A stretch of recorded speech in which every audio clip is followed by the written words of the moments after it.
आपल्या आता काम सर्व वैद्य मरो यानुसार आता हळूहळू सगळ्याच गोष्टींची वाढ होईल.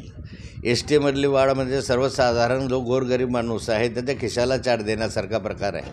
सरकारने एस टीचा तोटा सहन करावा.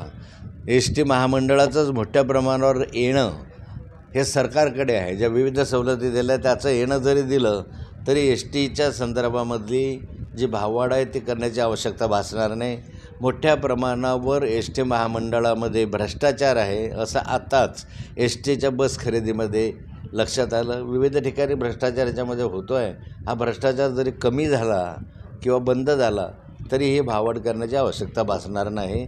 मी या भाववाढीचा तीव्र निषेध करू. सरकार स्थापन झाले, मंत्री खाते पण वाटप झाले, मात्र पालकमंत्री पदाचा तिढा अद्यापही सुटलेला नाही. पालकमंत्री मी व्हावं म्हणून आचरटपणामुळे हावरटपणामुळे अनेक मंत्रिपद मिळाल्यानंतर आग्रह जात. काय गरज आहे?